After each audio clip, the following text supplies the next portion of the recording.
meu irmão, minha irmã, eu sou o Padre Wagner Eduardo e hoje eu estou aqui para trazer a você o primeiro vídeo de um novo projeto que estamos iniciando. É o projeto Liturgia Diária com o Padre Wagner Eduardo. Em que consiste esse projeto? Consiste em postar para você todos os dias aqui no YouTube um vídeo com as reflexões sobre os textos proclamados na Santa Missa. Hoje, por exemplo, quinta-feira da 21ª semana do Tempo Comum, quinta-feira em que celebramos a memória de Santa Mônica, a mãe de Santo Agostinho, a Igreja nos oferece 3 leituras. A primeira leitura retirada da primeira carta de Paulo aos Coríntios, capítulo 1, versículo 1 a 9. Temos também o Salmo 144 e o Evangelho de Mateus, capítulo 24. Todos os dias o nosso propósito é pegar um desses textos e transformar em homilia para você. E aproveitando que nesses dias o padre se encontra em isolamento social, queremos fazer desse projeto uma maneira de continuar a nossa evangelização. Antes de nós iniciarmos a proclamação do Evangelho, eu quero apenas convidar você que ainda não é inscrito no nosso canal a se inscrever, convidar você a curtir esse vídeo, a comentar, dizer o que você acha, dizer o que você está achando desse projeto e também, se possível, compartilhar com seus amigos e familiares. Então vamos lá, a proclamação do Evangelho de hoje, retirado de Mateus, capítulo 24, versículos 42 a 51. O Senhor esteja convosco, Ele está no meio de nós. Proclamação do Evangelho de Jesus Cristo segundo Mateus. Glória a vós, Senhor. Naquele tempo, disse Jesus a seus discípulos: Ficai atentos, porque não sabeis em que dia virá o Senhor. Compreendei bem isto. Se o dono da casa soubesse a que horas viria o ladrão, certamente vigiaria e não deixaria que a sua casa fosse arrombada. Por isso, também vós ficai preparados, porque na hora em que menos pensais, o Filho do Homem virá. Qual é o empregado fiel e prudente que o Senhor colocou como responsável pelos demais empregados para lhes dar alimento na hora certa? Feliz o empregado cujo Senhor o encontrar agindo assim, quando voltar. Em verdade vos digo, ele lhe confiará a administração de todos os seus bens. Mas se o empregado mal pensar, meu senhor está demorando, e começar a bater nos companheiros, a comer e a beber com os bêbados, então o senhor desse empregado virá no dia em que ele não espera e na hora em que ele não sabe. Ele o partirá ao meio e lhe imporá a sorte dos hipócritas. Ali haverá choro e ranger de dentes. Palavra da salvação. Glória a vós, Senhor. Prezados irmãos, irmãs, internautas que através do YouTube acompanham esta reflexão do Evangelho de hoje. O texto que nós acabamos de proclamar nos conta sobre a parábola do dono da casa. Essa parábola está situada dentro do contexto da segunda vinda de Jesus. A segunda vinda de Jesus, que como nós sabemos, é chamada de parousia. Não só no Novo Testamento, mas no Antigo Testamento, nós encontramos passagens que nos provam que o Messias viria para restaurar todas as coisas em Israel. Jesus veio uma primeira vez e ele anunciou e prometeu que viria uma segunda vez. E para explicar como se daria essa segunda vinda, ele contou essa parábola do dono da casa. Primeira coisa que nós precisamos de guardar a respeito dessa parábola. Ela nos traz de uma maneira muito clara, de uma maneira muito óbvia, uma informação que às vezes nós nos esquecemos. Ninguém sabe quando Jesus virá. O próprio texto da parábola proclamada por Jesus nos diz isso. Quando Jesus diz assim: não sabeis em que dia virá o Senhor.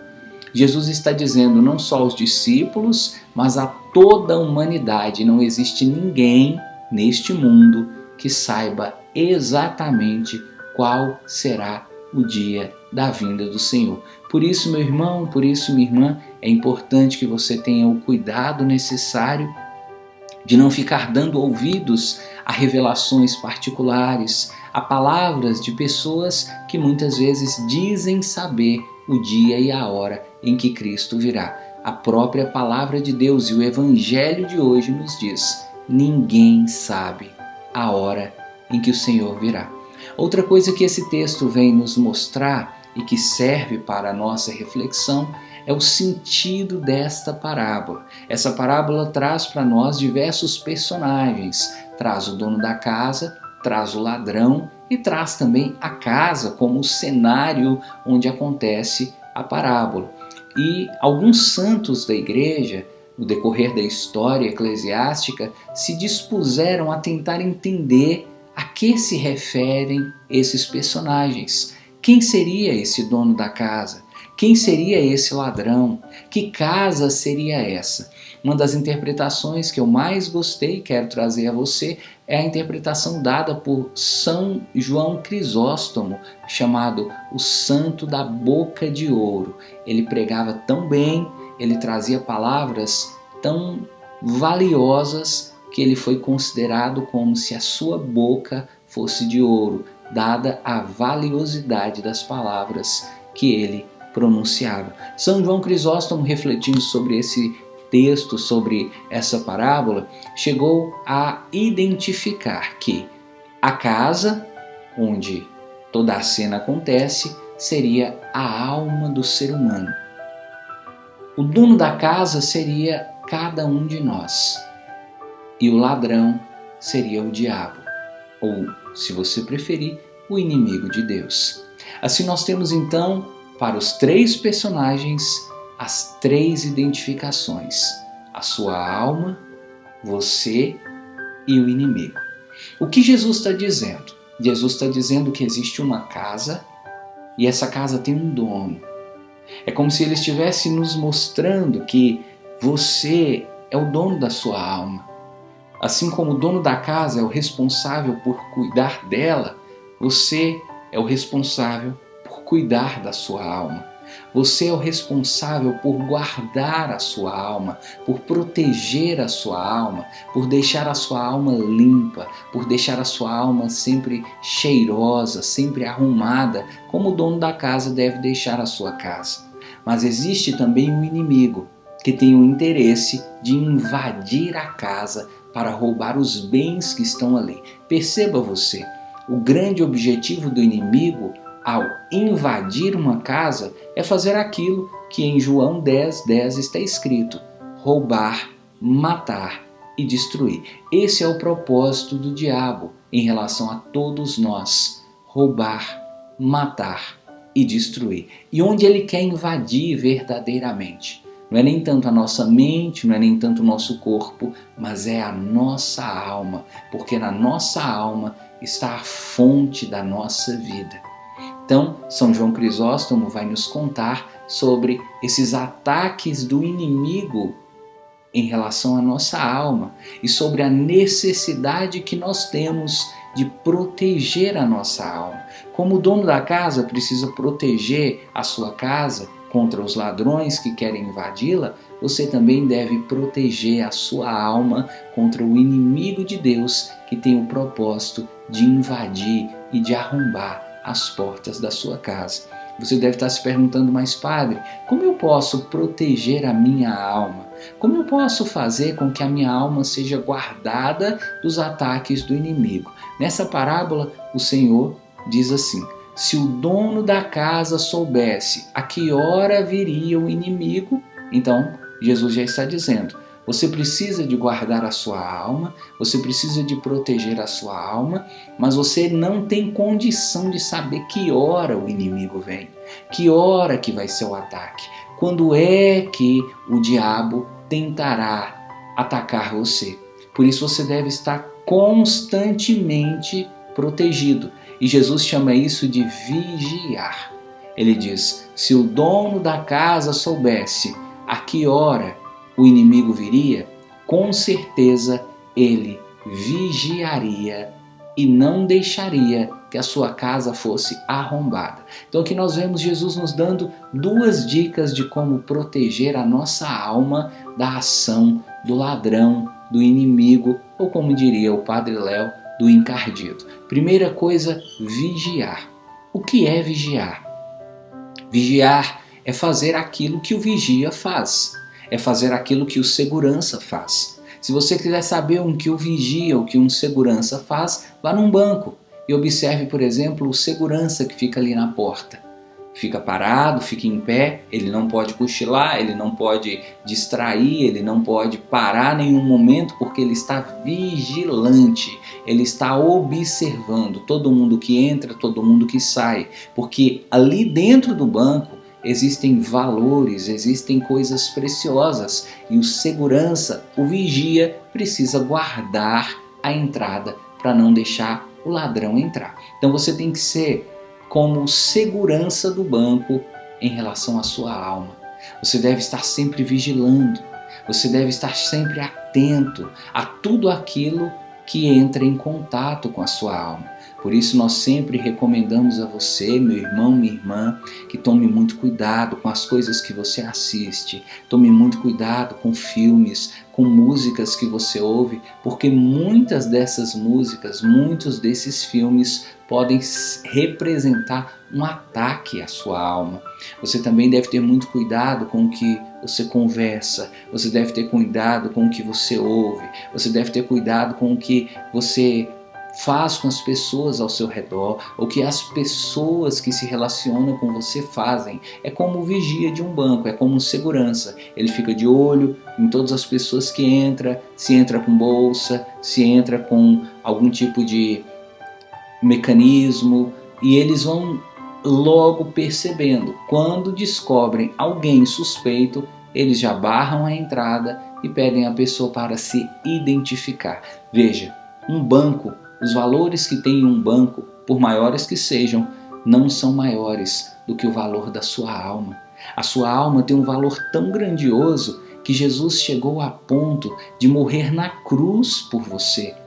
Jesus jamais morreria na cruz pelo dinheiro que existe em um banco, mas por você ele morreu na cruz, para mostrar a você que a sua vida, a sua alma tem um valor inestimável, mas ele entregou a sua alma aos seus cuidados, ele entregou a sua vida aos seus cuidados. Cabe a você cuidar, vigiar e zelar para que a sua alma seja protegida e guardada da ação do inimigo. Uma outra coisa que Jesus sugere e que nós também podemos aqui ressaltar é não deixar que a sua casa seja arrombada.